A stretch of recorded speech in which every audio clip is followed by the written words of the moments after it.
welcome everyone to Buying Local. I'm your host, Mike Nelson from Five Towers Media, joined today by Bethanie Lawrence from World Awareness Children's Museum. Bethanie, thanks you for joining us. Thank you so much for having me. I'm very happy to be here. Yeah, yeah. And, I got to ask, I bet you've been on other podcasts. Yeah, I've done a lot of these kinds of things before, but I've Yeah. got lots of great information to share, and I'm happy to talk to anybody who will listen. Very nice. Yeah, awesome.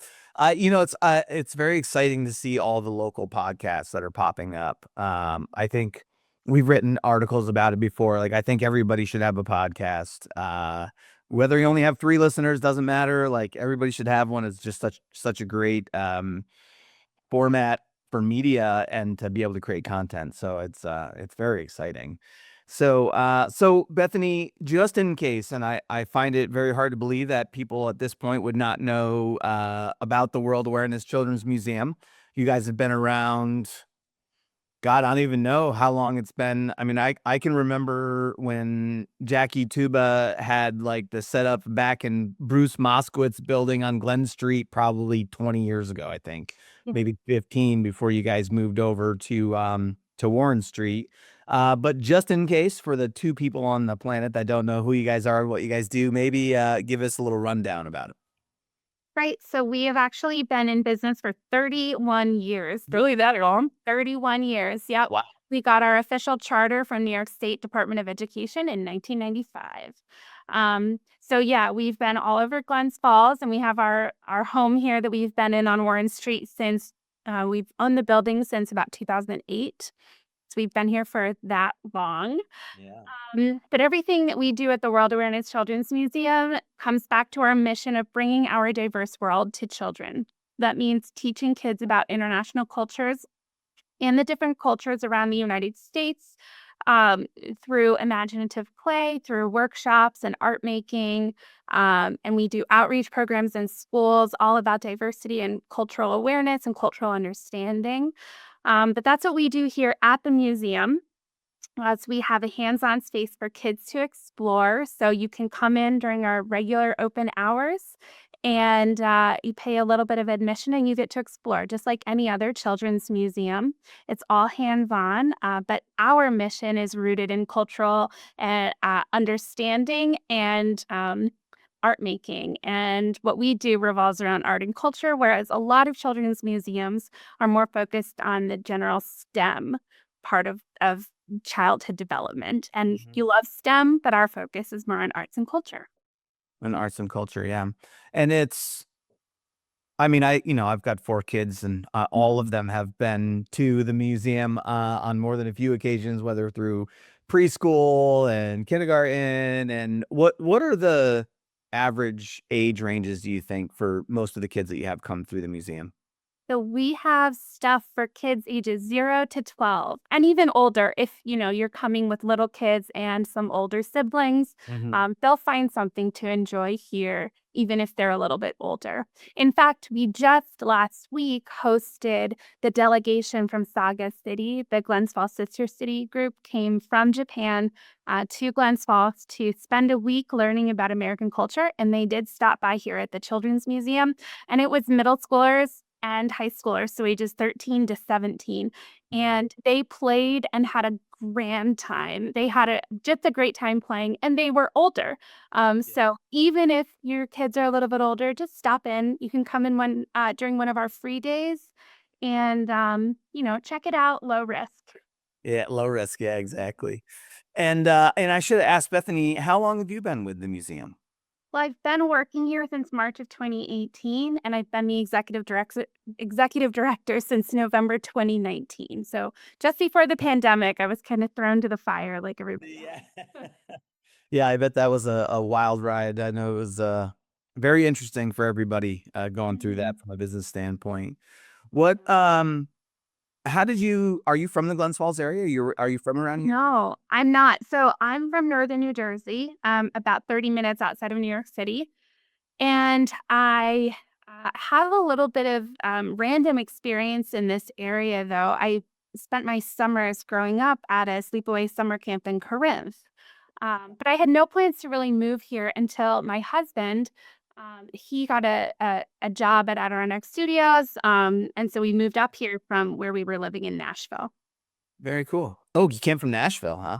Yeah, we were living in Nashville. I was teaching, elementary school, and my husband was working, and, he and I are both not from the Southeast. He's from Pennsylvania, but we both had, we had the option to move up here, and I love this area just from my summers being here as Mhm. a kid. Um, but I'm so glad that we moved. I really have come to love this area, and especially Glens Falls. It's just such a great city to be part of. Yeah. Yeah, I mean, we talk about it all the time with guests on the show about the community that we have here, whether it's Glens Falls, Queensbury, Saratoga, like, essentially that whole Warren, Washington, Saratoga County, footprint just has such a great, closely knit community and so much going on, and, I mean, this is where people come for vacations, right? It's pretty beautiful Exactly. here, and, Mhm. um, awesome, and so you took the job in 2018. Mhm. And then I assume the opportunity came available for you to become the executive director, so you jumped at the chance. Yes, I was very nervous, and I remember thinking in November 2019, my husband and I had just gotten married, come back from our honeymoon, and the director at the time said, "I didn't want to stress you out while you were, planning your wedding and all of that, but I'm retiring, and I'm recommending you for the position of executive director." And so I kind of, I was very excited to do it, very nervous, and like I said, I remember thinking, um, okay, 2019 was a great year. 2020, I'll just kind of be along for the ride. I'll see how everything goes. And of course, that was very different than what I expected. And I had to do lots of different things to keep the museum going during the Yeah. pandemic. But, it was trial by fire. Yeah, for sure. We came out stronger on the other side, though. Yeah, it definitely it presented a lot of business challenges, and that's, And you know opportunities. and Challenges are opportunities. just opportunities to do it. Absolutely. Hmm. Absolutely. And what's interesting? I had never really thought about it until I had Phil from Lyric on the podcast. Yeah. I want to say it was maybe about a year ago. And, we were just having this conversation. And one thing that I had never considered, which is kind of funny, uh, but he really brought to light was the fact that just because you're running a nonprofit or not for profit organization, it still is a business, and you still have all the challenges that any entrepreneur or small business owner has, and probably even more so, right? Because I don't know if you guys get into like, you know, grants and, getting money sometimes from the state or from the federal government, but that's a whole set of problems.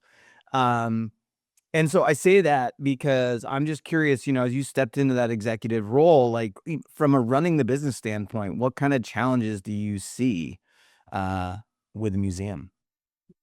Well, our challenges in 2019 and 2020 were very different than they are now. Obviously, 2020 was just get through it, Yeah. you know, see how we can survive. And if we can thrive a little bit, then we'll take it, But currently, our challenges are just like any other business, right? We need money to pay our staff and to keep our business going. How we get that money is obviously different from a for profit institution. Mhm.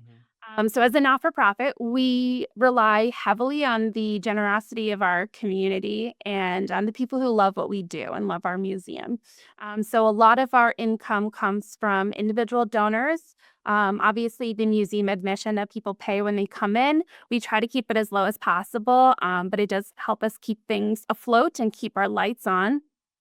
But to that point, we have our general admission, which is $7 per person. Kids Mhm. under 1 year old are always free. So, they can come in with their grown-ups and they're free because they're not really doing much yet. Um, then we offer monthly free days, which are generously supported by Stewart's and Stewart's Holiday Match. So if you supported Stewart's Holiday Match, a portion of that is supporting the Children's Museum and the greater community. So thanks if you donated to them. Awesome. Um, but we have those monthly free days where anybody can come in once a month on that designated day, totally for free. And if they like it, hopefully they'll come back and support us in different ways. We also offer uh, low cost admission for people who are on SNAP benefits or have an EBT card or use WIC. So we try to support the community as much as the community supports us by offering really free and low cost opportunities for people who need them. Um, so we get admission, we sell some things in our gift shop and that helps support us. But really our biggest supporters are the individual donors. We do, seek out grants and they're mostly local grants. We're not really at this point approaching state and federal.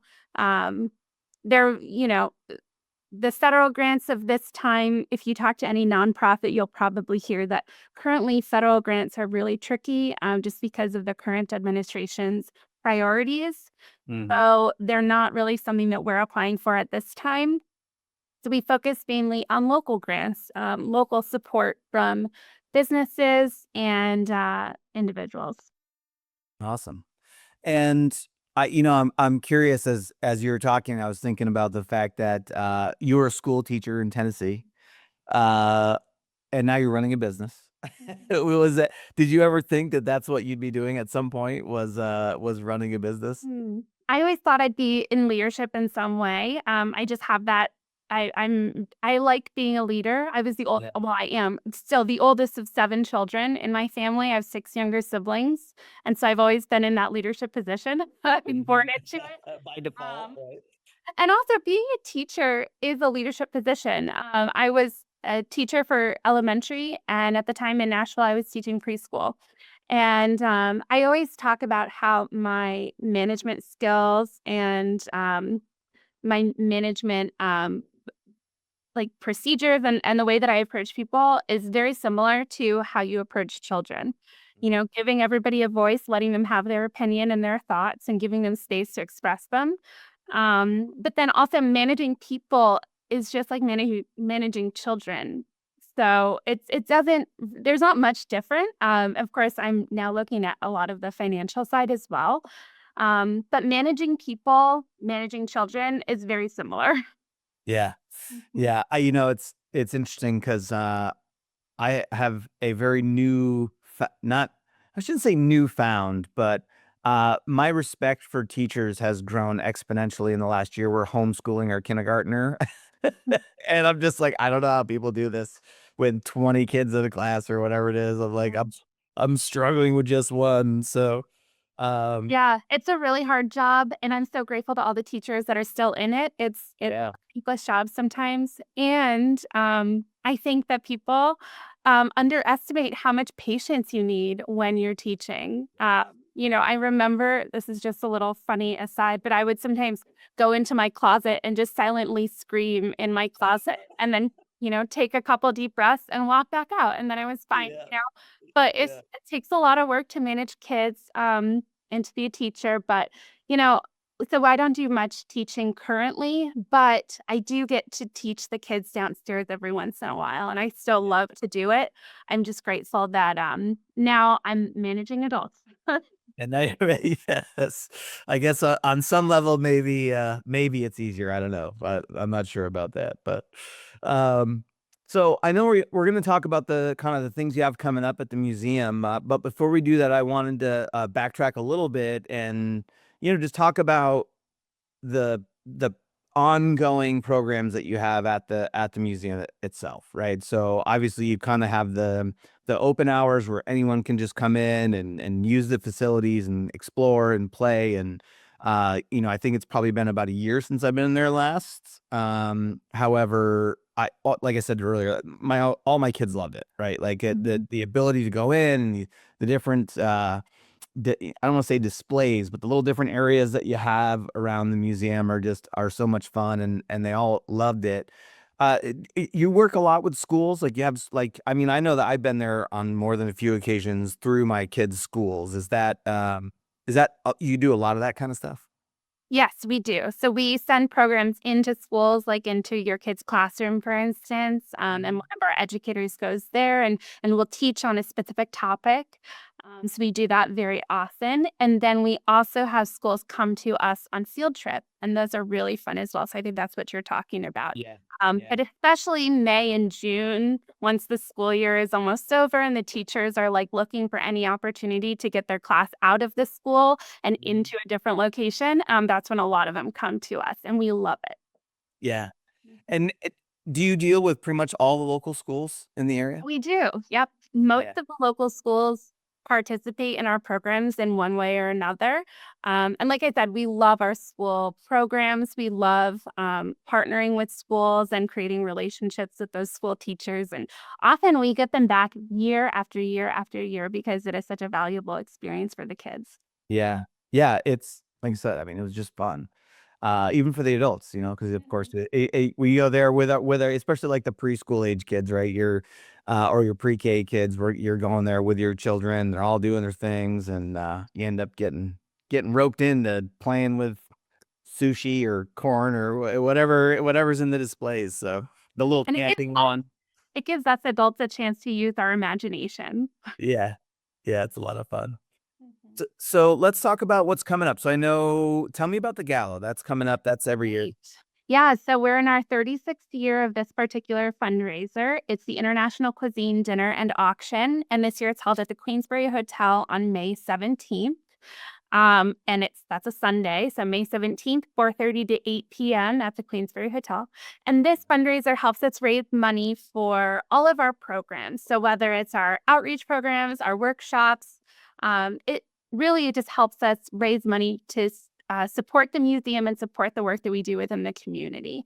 Mhm. Last year, we raised just over $50,000, and this year, our goal that we're shooting for is 60,000. So I hope people can come and support us. It's a really great event. We have food donated from restaurants all over the area, really wonderful food. The entree this year is plated and served, which is a little bit elevated from last year where it was a buffet. So we're hoping that people will enjoy that. And the theme is Brazilian Carnival. So you can expect some Brazilian inspired entertainment and food. Very fun. So, as far as the entertainment, help me understand that. Does that mean like there's dancing and all sorts Mhm. of? Yeah, so we haven't finalized all of the entertainment for this year, but I can tell you that typically we have live music, some dancing, sometimes some demonstrations of different things, but it's a lot of fun. There's a silent auction, a live auction, a raffle, and good food. I mean, what else can you ask for? Yeah, right. Mhm. As far as the silent auction goes, how do you guys typically run that? Are there organizations locally that are donating items for the silent auction? Yep, we get a lot of donations from local businesses. And, just like with anything, we build relationships with them and they donate year after year. So we can always expect some great stuff. So it's, stuff, but also experiences. Yeah.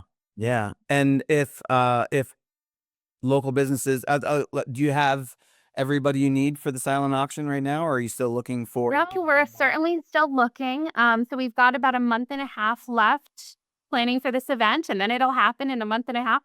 But we're certainly still accepting items from local businesses and sponsorships from local businesses. Yeah. We currently have 13 sponsors, and we'd love to get up to 20 if possible. So if people are interested in sponsoring, it's a great way to get your business name out there Mhm. and showing that you support the kids in our community and the work that we're doing here at the museum. So it's a great opportunity to support the Children's Museum and also um, kind of give your business a little lift in the community too. Yeah, yeah. Is there any certain kind of items that you would like to have as silent auction items that you don't have yet? Well, we love gift baskets, but we also can take gift cards, service donations. So if you own a business where you do a service, we would love to offer that as an auction item. Sometimes people will do like one free car clean, detailing on your car or something like that. Mhm. So we love those opportunities. But we love just items. If you've got items you want to donate, like if you're a retail store, we'll take some of your, donations of stuff from your store or, you know, free manicure or free pedicure or, that kind of thing. But we'll take anything and we'll put it together in a package and make it look really great. Cool. Very cool. I'll I was just it made me think of a couple of businesses that I know that I think would be a good fit. So I'll reach out to them and see if Oh, I can awesome. Thank rope them in. Yeah. We're always looking for more people to help rope people in. That's right. That's right. And so after the gala, which I can't even imagine. I feel like I'm so fortunate that I don't have to plan events like that. Because anyone I talk to, like the amount of planning and logistics and leading up to, and nothing ever goes to plan, right? And then you get this Yeah. big sigh of relief after the event's over.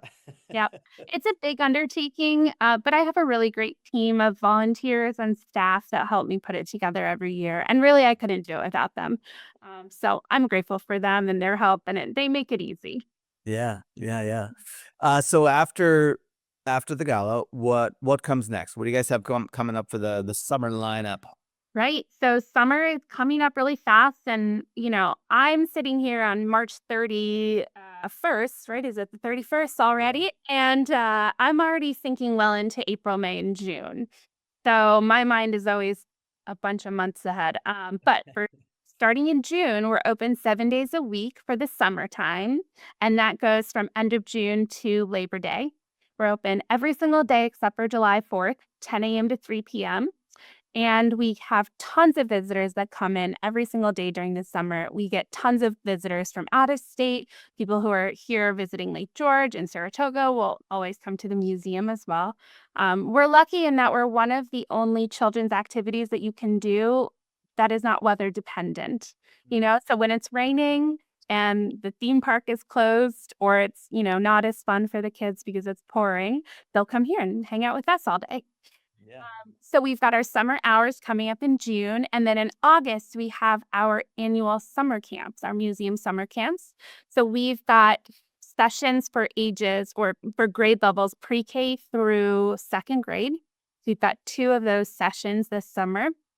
One is Messy Art Camp and one is Pirate Adventure Camp. And those are so much fun. They're 3 hours for the littlest kids. And I think we're one of the only groups that offers little kids summer camps. A lot of them, are for older elementary school and beyond. Yeah. So we offer that, but then we also have programs for third through sixth graders. We've got a music and movement class for them where they'll drum and learn music and things from international cultures.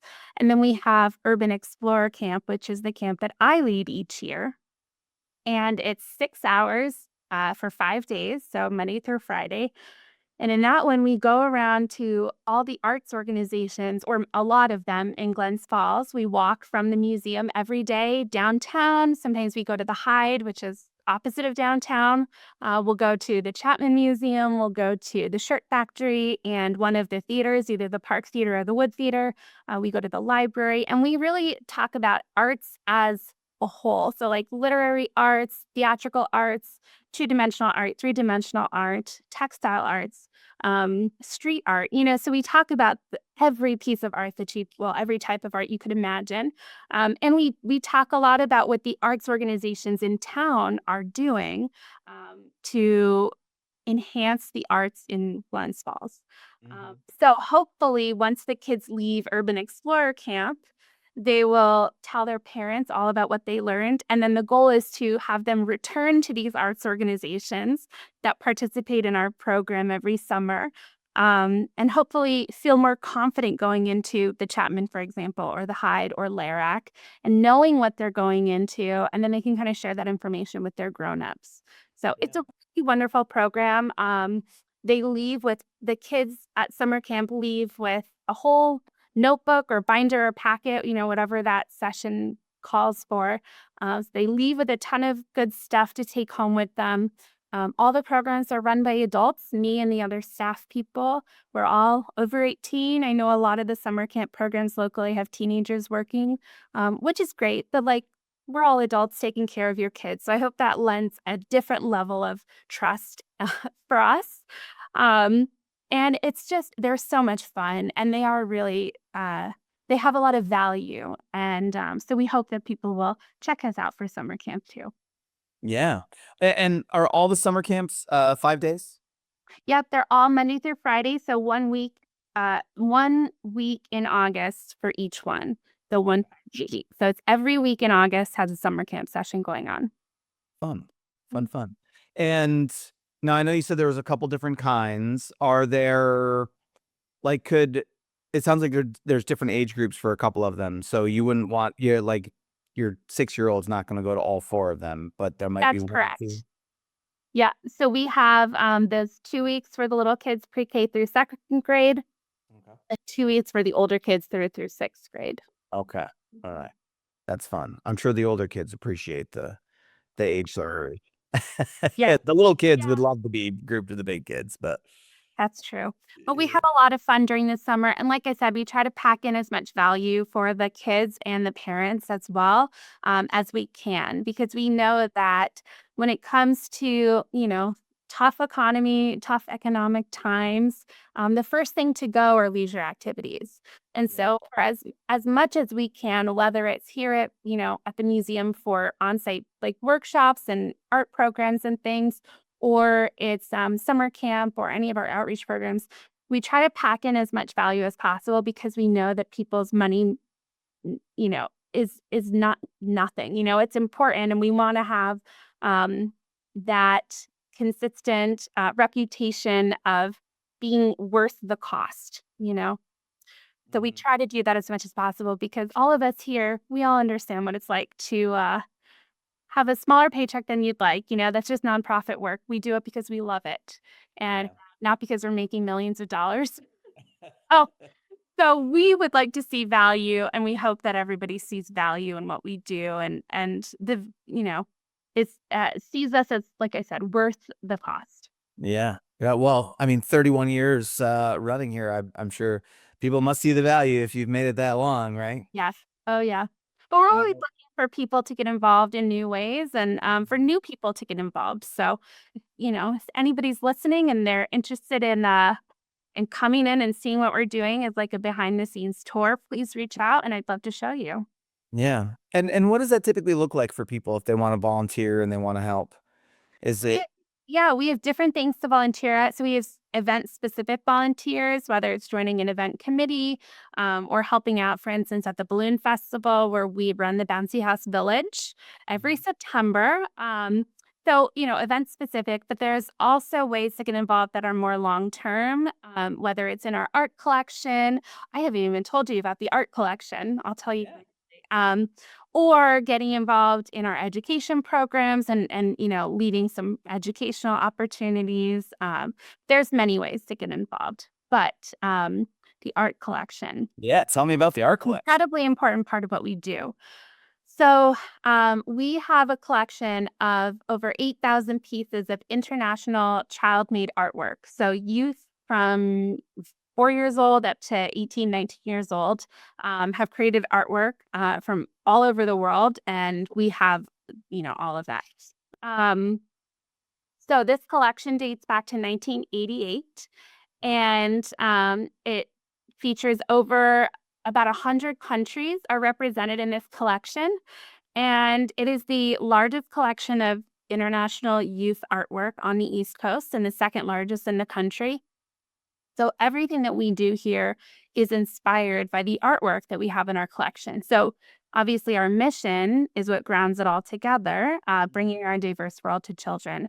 And the way that we do that is through, like the hands-on space for children, the outreach programs, the workshops, and things. But it all really is tied together by the art collection. So the exhibits that you see in the museum are inspired by art in our collection. The programs that we offer use art from the collection as an educational tool. And the way that we talk about it and we tell people what the art is really for, obviously it's nice to look at because some of these kids are incredibly talented and you would not think that a kid did them. But the real thing that we use this art for is really seeing the world through the eyes of children. Mhm. And so that kids can see the world through the perspective of other kids just like them, but from a different country or different place. Mhm. So it's an educational tool. They are historical documents, really capturing a moment in time, sometimes of a specific historical event, or sometimes of just a day in the life. So they're educational, they're artistic, and they're historical. And I hope that, if you come and visit the Children's Museum, take a look on the walls, and you'll see the art from our collection. Not all of it, but some of it. But some of it. Yeah, I was gonna ask, do you have, because I didn't remember seeing, like, a gallery, I guess, or I know that there's stuff everywhere, but do you essentially just have most of that in storage and you pull it out when you kinda move things around, or how do Yeah. you use it? Yeah. That's mostly how it works at this point. We don't have a designated gallery space just because we don't have the space. We're packed full right now. So we do have a lot of the art in storage, but we try to take it out and rotate the pieces that are hanging up in the museum at least once or Mhm. twice a year. We also have an exhibit at the mall, at Aviation Mall right now by Target. We have a storefront that we, showcase some things in, so you can always see us there. But we're looking right now for places to loan our exhibitions. So we do have that option if there are businesses or, sometimes doctors' offices will rent an exhibition from us for a year. We're happy to talk to anybody about that as well. Okay, fun. So, Bethany, if people want to learn more about the museum, who you are, what you do, get involved, more information on galas and summer camps, how do they find you guys? They can find us online at worldchildrensmuseum.org. Perfect. And are you guys on the social medias these days? You Yes. do all that stuff? Yeah, Yes, we are. Yep, you'll find us on Facebook, Instagram, World Awareness Children's Museum, LinkedIn as well. So check us out wherever you feel like going. awesome. Like and subscribe. Exactly. Well, Bethany, thank you so much for coming on the show and spending a little time with our listeners and our viewers and our readers.